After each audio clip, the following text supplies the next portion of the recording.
What's up, ladies and gentlemen? Welcome back to FudgeMuppet. My name is Scott. I hope you are having or have had a fantastic day because we are about to top it off with an awesome Elder Scrolls lore video detailing artifacts of Aedric creation. Everyone is very familiar with the Daedric artifacts you receive in-game from the Daedric quests, but how about those of the Aedra? You know, Akatosh, Dibella, Stendarr, Kynareth, Mara, Zenithar, Arcade, Julianos, and even Talos.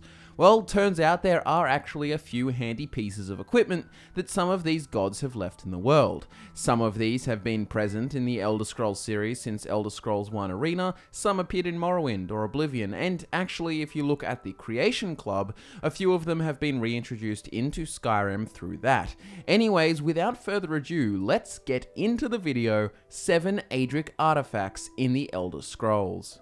So before we get into the lesser known ones, let's deal with one you can acquire in the Dawnguard DLC, the famous Orioles Bow, once used to send Lorkhan's heart into the sea where Red Mountain would then grow.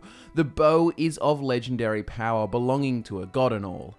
Oriel is the elven interpretation of Akatosh, or I guess it's really the other way around, and then if you get into the metaphysics, it gets even more confusing, but straight up, Oriel is an incredibly important god in creation, and this bow remains on the mortal plane to be used by others. The bow appeared in Elder Scrolls 1 Arena, Elder Scrolls 2 Daggerfall, Elder Scrolls 3 Morrowind, and Elder Scrolls 5 Skyrim in the Dawnguard DLC. Its powers have varied over the years, including fire, never missing, lightning, stamina draining, magical leeching, and sun damage.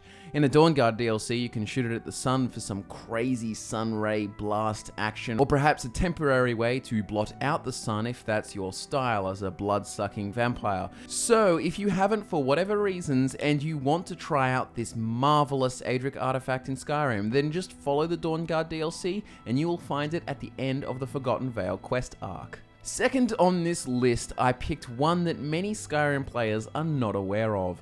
The Lord's Mail is a legendary artifact of armor, gifted to the legendary hero Morahaus by Kynareth.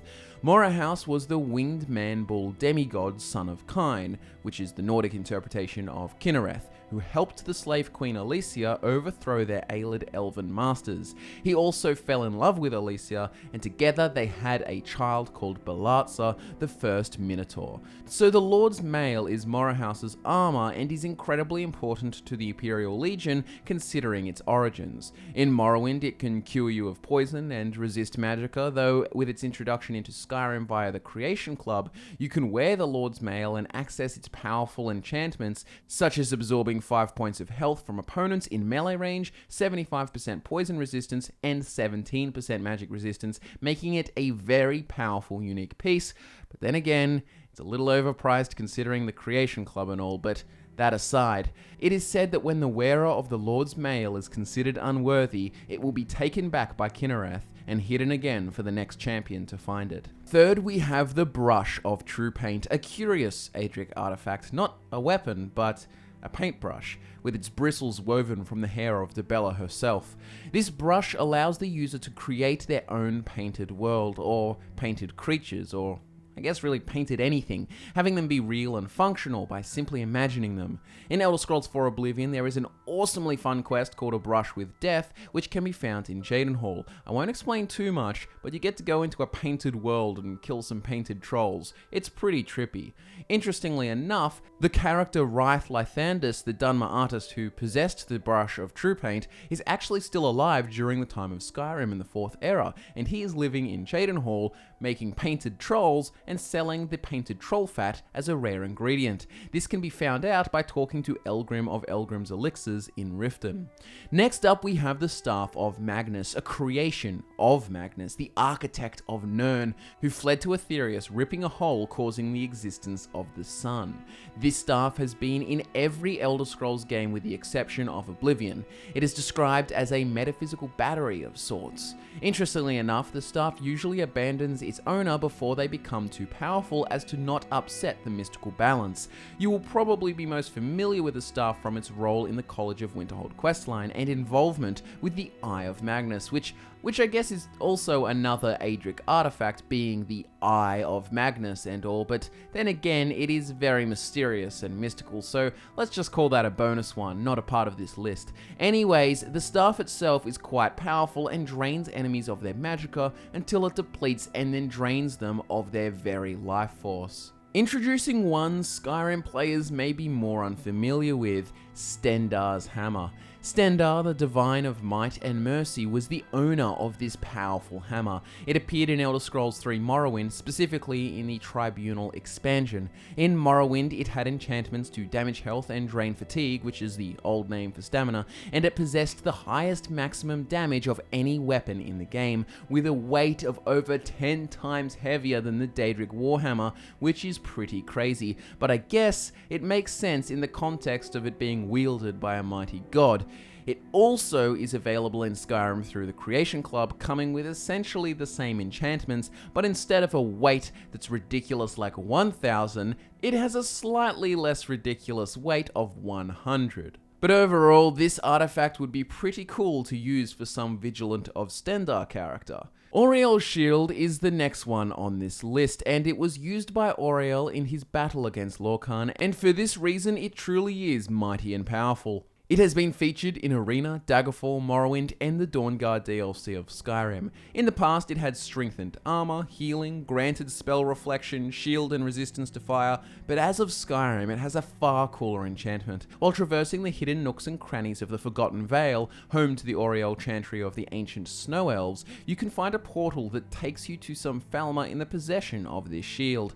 Kill them and retrieve this holy artifact, which stores the energy of any attack blocked, allowing for a power bash to release that energy, delivering loads of force, similar to the Unrelenting Force Shout. Depending on how many times the shield is hit, it will be greater or less force. 5 blocked hits is stage 1 charge, 10 blocked hits is stage 2, and 15 is stage 3, which will send enemies soaring through the air in a godly fashion.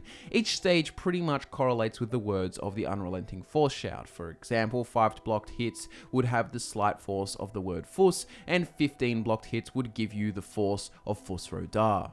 Now, before I mention the final Aedric artifact on this list, I want to shout out to Chrysamere, the Paladin's Blade, which is a cool magical claymore that has appeared throughout the Elder Scrolls series. Some people consider it an Aedric artifact, though that is actually more of an assumption, as I could not find a concrete bit of evidence that states it is of Aedric origin. Regardless, it is a cool weapon that has been in many of the earlier Elder Scrolls games and is actually reintroduced via the Creation Club in Skyrim, which has some pretty cool passive effects such as spell absorption, but once again, you've got to buy it off the Creation Club, which, you know.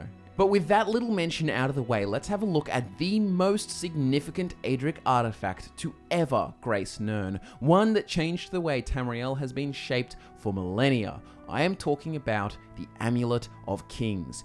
Kimel Adabal, or the Red Diamond, is a powerful gem that possesses the blood of a god. Which god is up for debate? The two primary theories are one, that it is Akatosh's own blood drawn from his heart to bless Elysia, securing a pact that meant as long as her dragonborn descendants would continue in a line and the dragonfires were kept lit, they would be safe from Daedric invasion. The other theory is that it is Lorkhan's blood which fell into an Aelid well, fusing with a crystal, and the Daedra worshipping Aelids cut it into a diamond, naming it Kimel Adabal.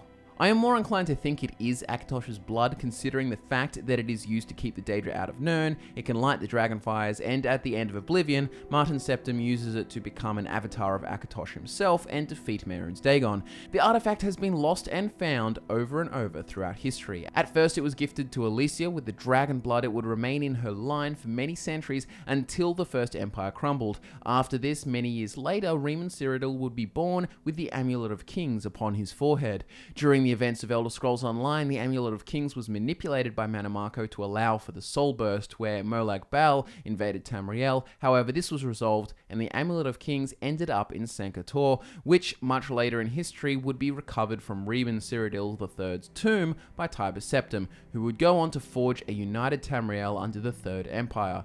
During the events of Oblivion, Mankar Cameron hatches a plan with Mehrunes Dagon to steal the Amulet of Kings and open Tamriel to Daedric invasion, However, the hero of Kvatch and Martin's septum stop him, recovering the amulet and using it to seal the gates of Oblivion forever. So the Amulet of Kings no longer exists, but it was the single most important Aedric artifact in all of Elder Scrolls history. So out of all those Aedric artifacts, which one is your favorite? What kind of Aedric artifacts would you want to see in an Elder Scrolls 6? Perhaps there could be some Templar orders with artifacts of Archay. Imagine an amulet with passive abilities that add increased damage to undead with all weapons and spells, plus maybe even turn undead when they strike you in melee, something like that. I think if Bethesda further explored the Divines, showing their cults and priesthoods in more detail, it would be really cool, allowing for Aedric artifacts as rewards. The Daedra get most of the limelight, and to be fair, they are really cool, and they can actually interact with mortals. However, I think it would be cool to see the personality of the Divines through the cults that are created in their worship. Anyways, let me know what you guys think about it all. Throw some suggestions in the comments below. Have a discussion about it. My name is Scott from FudgeMuppet. This was 7 Aedric artifacts. I want to thank you so much for watching. Consider giving this video a like if you enjoyed it, and subscribe for more Elder Scrolls goodness every week. Social media links are in the description, which you should check out, in particular our Twitter accounts, where we are quite active. Also, our Twitch channel is there for you, where we are currently playing through our Daedric Lord build, but if you can't make the stream, it is also uploaded to YouTube as a Skyrim Let's Play. Thanks so much for watching, and I will be back to nerd out with you again next time.